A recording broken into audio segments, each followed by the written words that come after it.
And we'll jump over to the Menard Studio hotline where we'll find Grant Hughes, NBA featured columnist for Bleacher Report. Talk some NBA playoffs. We'll get off this Deflategate nonsense for just a little bit. Grant, thanks for the time. Before we get into the games, last night's games, tonight's games, I wanted to get your thoughts on the story that broke today that the Pelicans have parted ways with their head coach, Monty Williams, after 5 years. A guy who, the overall record, not great, 173, 221, but 2 playoff appearances and a team that I think is obviously showing a lot of promise and a lot of growth and could be a very good team for the next couple of years, especially with Anthony Davis. How do you see this, and why do you think it went this direction today? Yeah, I mean, I think, I think you're right that this is a team that shows a lot of promise and growth, and obviously anytime you've got Anthony Davis, your ceiling is kind of hard to calculate, right? I mean, he could be anything. He could be the best player we've ever seen if possible. But I think the Pelicans kind of looked at Williams' larger body of work and just decided that, he wasn't the guy to maximize the potential on hand. And I think there's evidence to support that the Pelicans were a bad defensive team basically every year Williams was there, which was hard to understand with Davis sort of coming into his own this year and Omer Asik being a really good defensive player on the interior. They ranked 22nd defensively this year. There's a reported power struggle between Williams and the general manager, Del Demps, which is never a great sign. Demps didn't hire Williams, so that was always kind of a borrowed time situation, I think. Williams did a good job. The players all respected him. If you've seen his exit interview, I mean, he was as classy as could be. But it just wasn't quite the guy that the Pelicans thought could get them to the next level, which, I can understand it a little bit. I know the story just broke earlier today, but some names that you think that the Pelicans could maybe be going after in the offseason? Anybody out there that you can think of off the top of your head that they may be eyeballing? Yeah, I mean, I think they're all big names, and the reason for that is anybody should be kicking down the door to try to coach Anthony Davis. The Pelicans are the top destination now for anybody who is free or will be free, and I think Tom Thibodeau is someone that the Bulls clearly are just about finished with, and it's been going that way for a long time, sort of regardless of what happens this year with the Bulls. He's someone that I think could get that defense in line in New Orleans. I think you should look at a guy like Mike Malone, who's kind of a Thibodeau light, kind of gritty, defense-first, no-nonsense guy who would need a good offensive assistant. But I think, anybody really out there, Scott Brooks is an option. I think Alvin Gentry, the Warriors' lead assistant, is an option if you want your offensive guys. And even Mike D'Antoni is a name you're going to hear. Don't be surprised when that comes up. You mentioned Tom Thibodeau and the story that has been going on throughout the season, he and the front office butting heads. I know what he's accomplished on the court is obviously very good, and that's why he's sought after, and a lot of teams will be looking at him if he and the Bulls part ways. But does those stories of him butting heads with the front office, will that turn some teams away? Do they want to mess with that kind of that situation? I think that's a factor. I think that the bigger one, if I'm looking at Thibodeau as my next coach, is I'm not totally sure he's a guy I want to entrust Anthony Davis to. Just because Thibodeau's track record is that he wears players down. I mean, Jimmy Butler led the league in minutes this year. He plays 40 minutes every night in the playoffs. The Bulls break down every year physically, and a lot of their big names play a ton of minutes. And I don't know if in an NBA that now is so focused on getting guys rest and understanding the value of shortening minutes, I don't know if Thibodeau's a guy that's going to be amenable to sort of changing that part of his makeup as a coach. So that's my biggest source of worry if I'm the Pelicans and I'm looking at Thibodeau. It's Ford and O'Brien on ESPN Evansville 105.3 online, ESPNEvansville.com. Talking with Grant Hughes, NBA featured columnist for Bleacher Report. Grant, sticking on the Bulls, what a weekend of buzzer beaters going both ways for that series.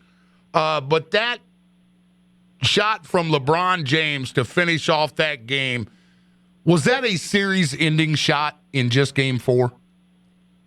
No, I don't think so. I mean, it certainly was a tip your hat shot because I don't know what else you can really do defensively other than force a contested, fading mid-range jumper, even if it is from LeBron, whose record in the clutch I think people ignore is really phenomenal over the past few years. I think it swung that game. It gives the Cavs momentum. If anything, the Cavs probably feel really lucky because if that shot doesn't go down, this series is practically over. Mm-hmm. I don't think the Bulls are in any kind of real trouble. I think if Gasol's not healthy and it doesn't look like he's going to be in Game 5, that's an issue because the Bulls' front court rotation is suddenly kind of not a strength, which is crazy considering how the year started with all those bodies. But it's not fatal now. I think it's a speed bump, if anything. When you look at the story that comes out that LeBron changed the play during the extra timeout, essentially, as they were going to the replay monitor to see how much time was needed to be put back on the clock. When you hear that David Blatt originally drew up a play that had LeBron taking the ball out instead of getting the ball to LeBron, do you look at David Blatt? Because I kind of look at him sometimes and go, how does this guy coach in the NBA? It's almost like he feels like he's a little lost sometimes. Is that just me? No, it's not. And I mean, if anything, Blatt has done way too much to feed into the narrative that he isn't quite sure what he's doing. And that's a perfect example. I mean, I get that the inbounder is a dangerous option on a lot of inbound plays. You get it in, you get open, you get it back. But with a second and a half, that's ridiculous. You're not going to get the ball back. And just doing anything but giving James the opportunity to win the game seems crazy to me. But maybe he was surprised they had a timeout because really they didn't, and he thought they did, which is a whole other issue. Yeah. But they got a chance to draw something up in a replay timeout, which is ridiculous to me. But yeah, I mean, Blatt isn't doing himself any favors, and he's not doing much to get away from the idea that James is calling the shots. And in this situation, James called the right shot. I mean, it's crazy to not give James a chance to win the game. Yeah, I agree. When I saw that the original plan was to draw that up for James to inbound, I thought, what are you doing? You got the best player on the planet on your team. He's the guy that has to take that shot. Anybody with any common sense would have drawn up a play that the ball gets in James's hands. Grant Hughes from Bleacher Report joining us on the Menard Studio Hotline.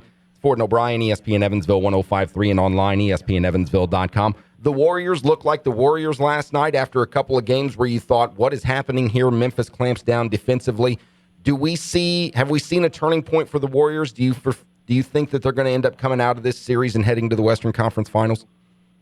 I do, but I have to couch that with the admission that I've flip-flopped on this series twice now. I thought the Warriors would sweep, and then I thought the Warriors might lose it after being down 1-2 just because Memphis took them out of what they wanted to do, really for the first time anyone's done that all year, and it looked pretty bleak. But I think this latest adjustment the Warriors made defensively puts Memphis in a position where they don't really have an answer because either they take Tony Allen out of the game because he can't shoot and the Warriors ignore him, which allows the Warriors to kind of get loose offensively, or they use Allen as a screener or use him some other way to force the Warriors to guard him, which really is still playing 4-on-5. So I think the Warriors have made the adjustments. They've gotten Curry loose a little bit, and I think everybody who got a little panicky can kind of breathe easier now for the Warriors.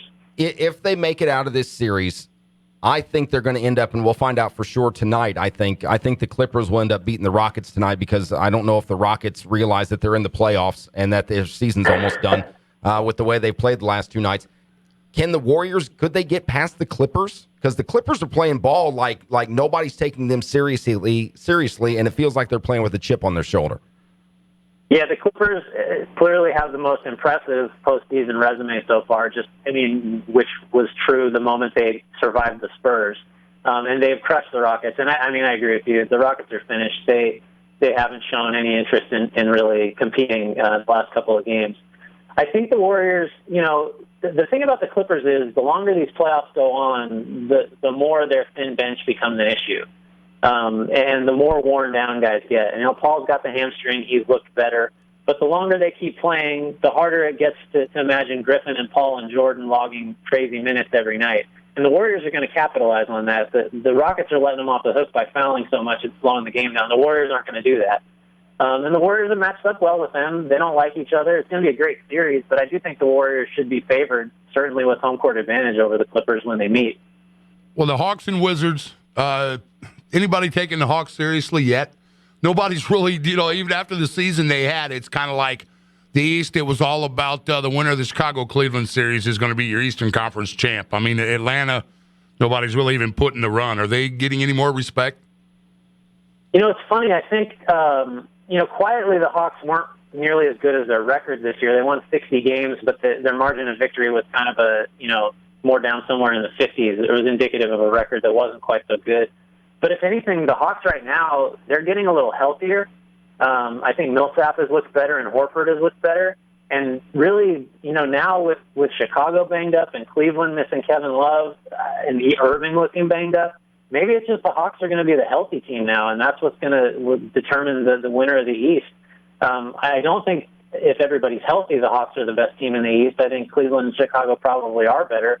But I think we all know, and we've seen this year, that staying healthy is the hardest thing to do, and that's what determines who comes out of a conference a lot of the time. One last thing for you, Grant, before we let you go. Who do you got coming out of both conferences and ultimately your winner of the NBA championship this year? I think the Warriors come out of the West, and it's going to be a tough series against the Clippers. And I think I just really don't know. I think the Bulls probably come out of the East. I think Cleveland is kind of trending the wrong way in terms of their health. And LeBron really hasn't played that well. He's been really inefficient. And then I think the Warriors probably don't have a whole lot of trouble with the Bulls after kind of getting through that West gauntlet. I think an East team is going to look pretty appetizing for the Warriors. It's Grant Hughes, NBA featured columnist from Bleacher Report. You can find him on Twitter at @GT_Hughes. Good stuff, Grant. Appreciate the time. Hey, thanks, guys. Anytime.